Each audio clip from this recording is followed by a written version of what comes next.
First, we must realize our power. No one can realize your power but you. You can only expose your essence to other people, and then they appreciate you realizing your power. And then, because really, the more you appreciate, of course. So then it happens externally as well. So let's get into this flat Earth. Of course, it has everything to do with the flat mentality. We're living in a two-dimensional realm. You know, they force us into looking at books, into looking at everything flat. Everything is flat. We're not manifestation or not making the link into the. So it's just like somebody telling you they love you a million times. It's flat. You know, it's a mantra in a sense. You know, to get what they want. But really, whenever you're creating intention or attaching intention to a mantra, you have to attach it to something in the third D as well, or it just stays in the second D. It will never get beyond that flat stage. So look at hieroglyphics. It's why they have the dimensions they have to them, because if you have that visual third dimension with that depth, because if everything is shallow and flat, then it will just never manifest into the third D. You can pray and have a million mantras and say the same thing over and over again with this intention, but if that intention is not attached to something in the third D, whatever it may be, it will never manifest into the third D. So we can look at the lifestyle that we're creating as a flat lifestyle. You know, you're pushing yourself out, all these pieces of you that you don't want to listen to. You know, your different parts of you, various aspects of you don't want to listen to. You push them out. Then those pieces of you become self-actualized or self-realized, those fragments that you might call your kids or your family, what have you. And we just become more flat, more linear. You know, we become flat angles or flat angels, what have you. So anything reminding us, again, we're pushing all these pieces of ourselves out. So we're constantly reminded of our humanity. So the more you're reminded of your humanity, the more the more mortal you become. The more you're reminded of your divinity, the more immortal you realize you are. So again, it just comes down to releasing and returning, energy to its source. Again, release or return. A release means to borrow or to have something for a period in time, and then you let it go so it can return. It's just like any relationship. Everybody reaches a certain point where you stalemate, where you end up fighting for love. You should never have to fight for love, and you end up relying on one another. Everybody's looking for a trophy wife and developing atrophy. So a trophy leads to atrophy. And of course, the words are bondage or a bond age, a period in time where you're chemically bound. So again, if we just release, then we don't stalemate. It's a balanced release. Everybody's so terrified because they're like, oh, I'll let go, but they might not be totally let go. But the vulnerability is what sets you free. It's really about doing it yourself and then expressing it. So then, realizing your power so others can realize it. And again, with protection, with condoms and crystals and all these different things that for your protection, you're only inviting attack, especially with crystals. I mean, that's a pathway of energy. So to use it in a sense of like as a crutch for protection, you're just only inviting the experience of being attacked. So you got to realize, the actions that you're doing too, with your hamster wheel, with your cycle, that creates this stalemate. That creates all this, because again, stale, spoiled, ruined, same thing. So, you got to realize that, like, okay, what if you put somebody on a hamster wheel, fed them garbage, fed them alcohol, fed them smoke, fed them media and thoughts that were not good or conducive to their well-being? Would you say that you love that person? How could you do those things to someone else or do them things to yourself and think that you can love yourself? It's just wild. So again, too, with reaping what you sow, persecution, we shouldn't chase persecution, because we have to realize that everything is everything and everything does sort itself out, and it comes down to the breath debt, just getting back to your breath before your breath catches you. So and then again, as well, you got to compare your long-term pleasures versus short-term pleasures. Whenever you have a situation where you want to indulge in a short term, you got to realize what it will do to your long term. You drink, then you're sick for 3 days or 2 days or however many days. All these sacrifices. Again, you're becoming crystallized. Jesus crystallized. You're becoming crystallized, and with these crystals that you ingest, whether it be static from a TV, from a phone, alcohol, ash from the smoking, it's all just converting death, pretty much. You got to realize that these things will always be here. You know, it's not like you have to drink and smoke this weekend. Like, oh my God, if I don't drink and smoke this weekend, I heard this is the last weekend that everyone's doing this, and after this, they'll never do it again, so I have to do it this weekend.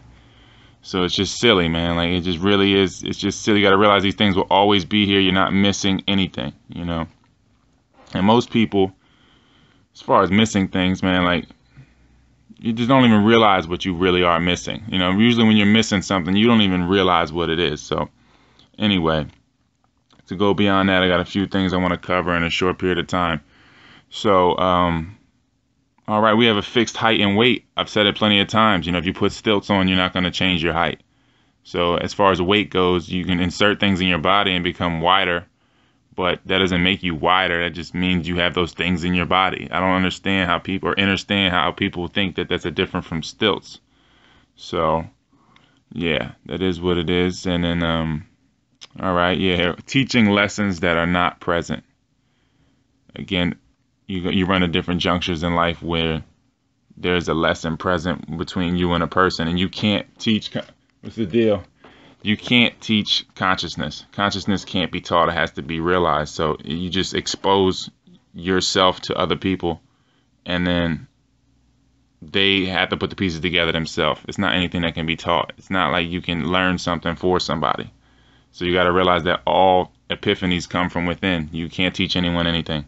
So, all right, and on to the next thing. So we want to get into succubi and the incubi as far as the club scene in general. We have succubi and incubi that will go out.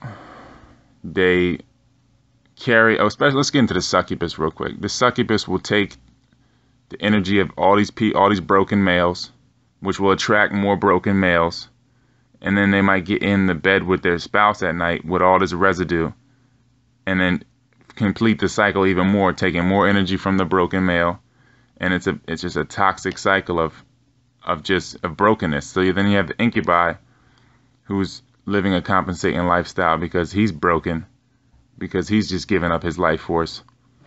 So every time, you know, of course, every time you ejaculate, you're pretty much poking a hole in your spirit body. And again, ankle problems, wrist problems, that's all from you doing that. You're having reproductive issues, destroying the reproductive area. So, of course, saw palmetto, red raspberry leaves for that, to compensate for what you're doing on that. And you just got to realize that it just it's like a wounded, the broken smile, you know, a wounded, bleeding in the field. That's what you're doing. You're bleeding in the field, and then the sharks just smell it. And then the compensating lifestyle, of course, requires you to exorcise, and your skin really being another kidney is like another eye. So you got to think about it.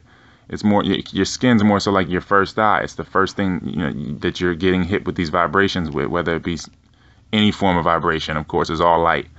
So the skin is crying pretty much when you sweat. You're exorcising, you're crying. That's the river of life.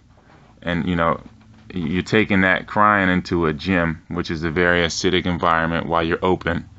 And it just, you know, further breeds parasites. It's just a breeding ground for parasites. So, and then, of course, since you're compensating, living a compensating lifestyle like that, you have to eat more than what's needed, and your stomach is the size of your fist.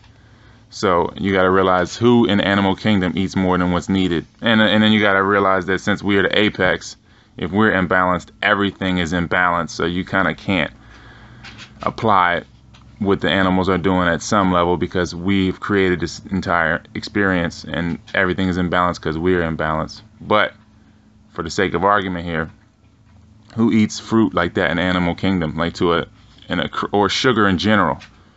Who eats it like that in the animal kingdom or the animated kingdom, to where that's what they rely on? You see bears hibernate. Plenty of things are living off of greens and fat storage.